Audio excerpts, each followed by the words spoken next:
We have A is less than C is less than B. Okay. I will try to get 1 upon C. So, taking reciprocal, we get 1 upon A greater than 1 upon C is greater than 1 upon B. Now, putting this value of 1 upon C from this, that is this thing, we get 1 upon A greater than log B, we get 1 upon A greater than log B minus log A upon B minus A greater than 1 upon B. That is same as 1 upon B. I am writing in the reverse order. Log B minus log A is log of B upon A upon B minus A is less than 1 upon A. We are getting this. Now, as A is less than B, we know that B minus A is positive. So, I am multiplying this inequality by B minus A and it will not change. And what you will get is this, which is the required result. Correct? B minus A upon B less than log B upon A less than B minus A upon A. Hence, the required result is proved. So, this way we can establish this type of inequalities using Lagrange's theorem. So, remember friends, this type of problems, these inequalities are also very important. For proving this type of inequalities, Lagrange's theorem is very important. And now, let us see the next problem on the screen. 0 less than 1 upon x less than cos inverse of sin x upon x less than 1. To prove this kind of inequality, 0 less than 1 upon x into cos inverse sin x upon x less than 1. I want to prove this thing. So, what I will do is, I will use the fourth form of Lagrange's theorem, because in the fourth form of Lagrange's theorem, we have some number between 0 and 1.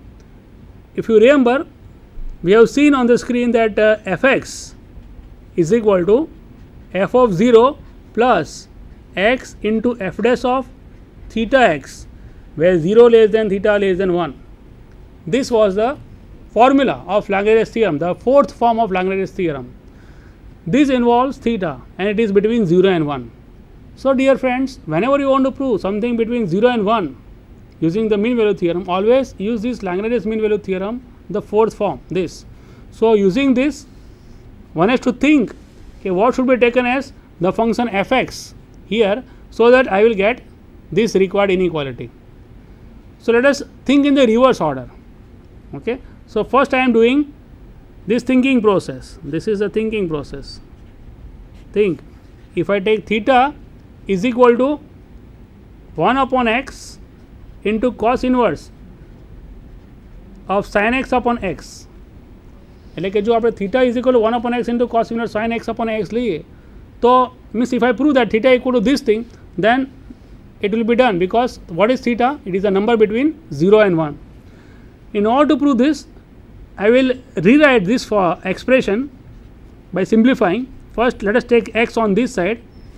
So, you will get theta x is equal to cos inverse sin x upon x. Now, take this cos inverse on this side. So, this is same as cos of theta x is equal to sin x upon x. Again, multiply both the sides by x and write this in this way, sin x is equal to x into cos of theta x. Okay. Still, I want to rewrite this as sin x is equal to 0 plus, because there is nothing here. So, I want to write in this form. Why?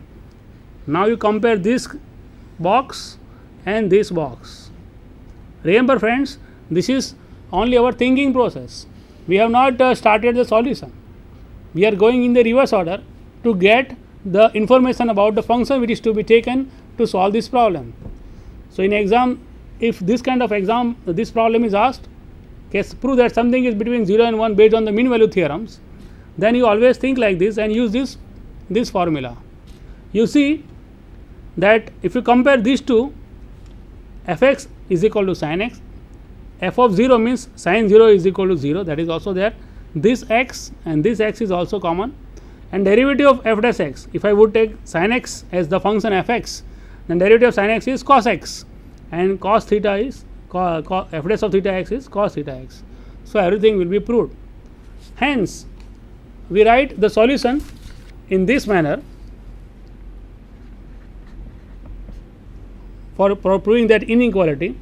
Okay, let us take f be a function from closed interval 0x to r defined as fx is equal to sin x. Remember friends, this x is a positive constant here, it is not a variable.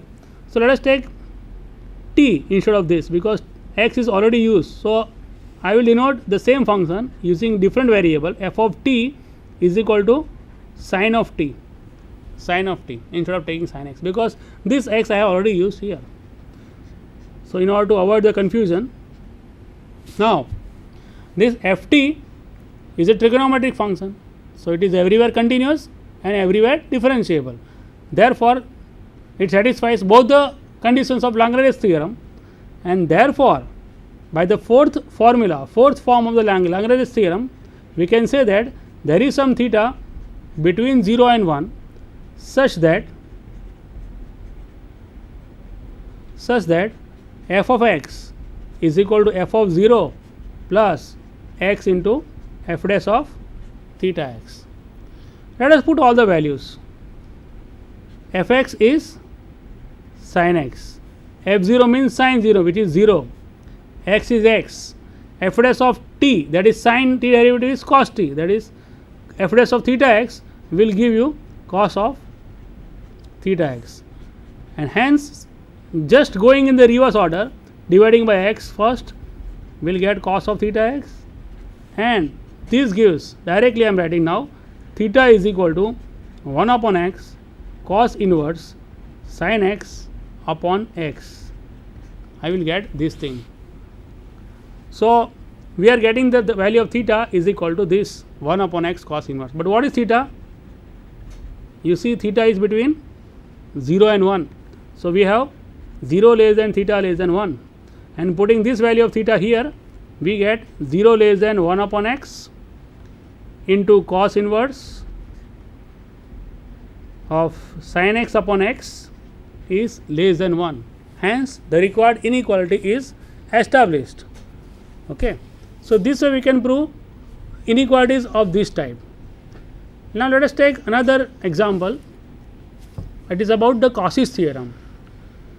Here it is asked, verify the Cauchy's mean value theorem for the two functions. Let us recall what is Cauchy's theorem, friends.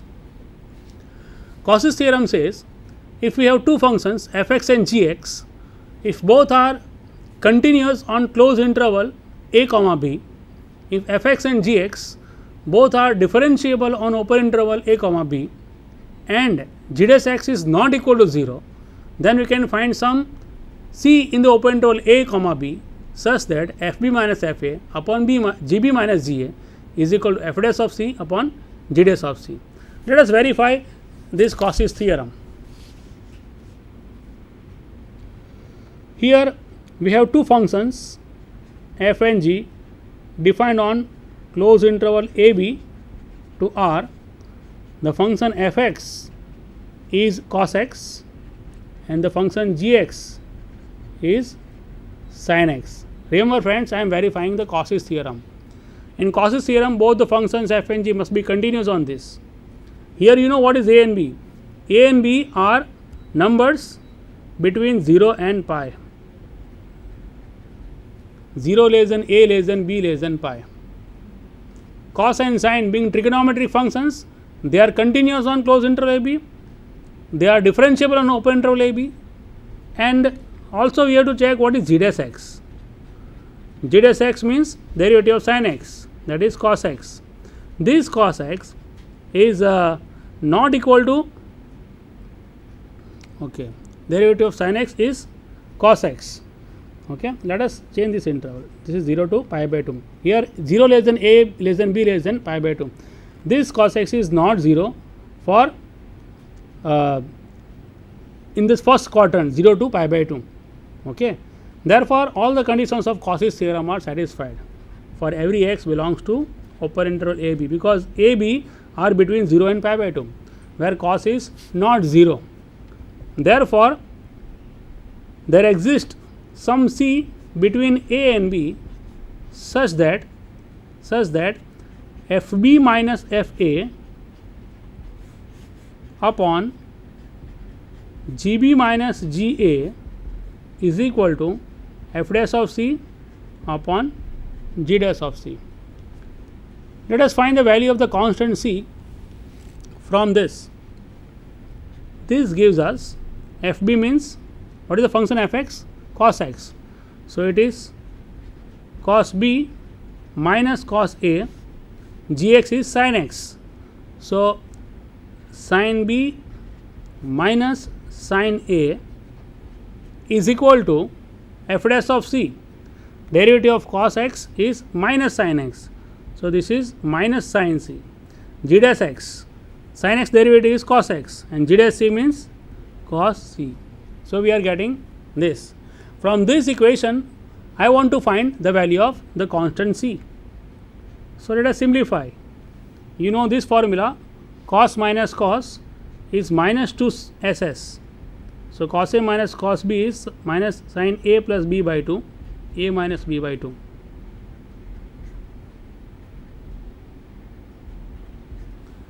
And here sin minus sin is 2 cos b plus a by 2 and sin b minus a by 2, 2 cs. This is equal to minus tan c. This is equal to minus tan c. These 2 gets cancelled. Also minus sin also are cancelled from both the sides, and sin minus b minus a by 2 will also be cancelled. This gives us sin theta upon cos theta, that is tan b plus a by 2 is equal to tan c. We get this thing. Now, this tan function is 1 1 in the first quadrant, because our ABC lies between 0 to pi by 2. 0 to pi by 2. Therefore, I can write this implies b plus a by 2 is equal to c, because tan is 1 1 in the first quadrant 0 to pi by 2. So, this gives us the value of c, a plus b by 2, and you know very well this lies in the open interval a b. It is the midpoint of the open interval a b. Thus, we have verified the Cauchy's mean value theorem. Let us take another example. You can see on the screen, prove that x upon 1 plus x square less than tan inverse x less than x for every x greater than 0, and hence from this show that the value of pi lies between 3 root 3 by 4 and 3 root 3. So, I will prove this thing using Langrad's theorem in this manner. Let us define a function f from closed interval 0 to x to r as fx is equal to tan inverse x, but instead of fx I would like to denote the variable by t. So, f of t is equal to tan inverse t. Then this function is continuous on 0 to x, differentiable on 0 to x, and also by Langrad's theorem we can say that there is some c in the open interval 0 to x such that fb minus fa, this is our b, this is our a. So, fb minus fa means fx minus f0 upon x minus 0 is equal to f dash of c. Putting all the values here, you know fx, that is tan inverse x, f0 tan inverse 0 upon x minus 0 is equal to f dash of c. Derivative of f dash x means ft is equal to tan inverse t, that is f dash t is 1 upon 1 plus t square.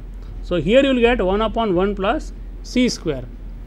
Now, this gives us tan inverse x upon x is equal to 1 upon 1 plus c square. Let us call this as result number 1.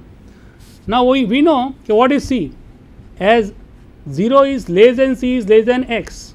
Because of this, we have 0 less than c square less than x square. This implies 1 less than 1 plus c square less than 1 plus x square. And now taking reciprocal in this inequality, we get 1 greater than 1 upon 1 plus c square is greater than 1 upon 1 plus x square. Now, putting the value of 1 upon 1 plus c square from this here, we get the required inequality. 1 is greater than tan inverse x upon x is greater than what? 1 upon 1 plus x square. And this proves the required result. Just taking x on this side, the result will be proved. Okay. Now, we have solved so many problems of different type based on the mean value theorems. So, I hope that you will understand how to think about the different functions in the different types of problems. For a given equation, to prove its root lies between some two numbers, to establish some inequality, or to prove that something is between 0 and 1, how we are using the mean value theorems.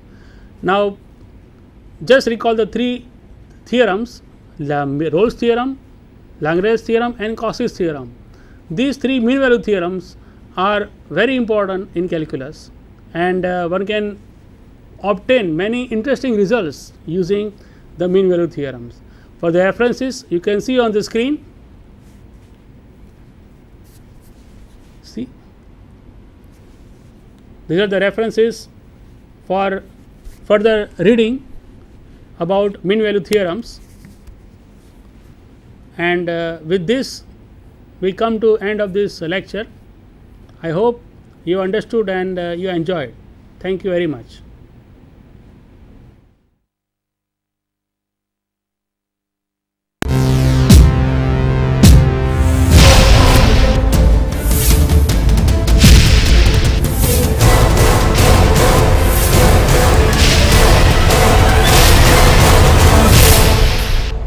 Sandhan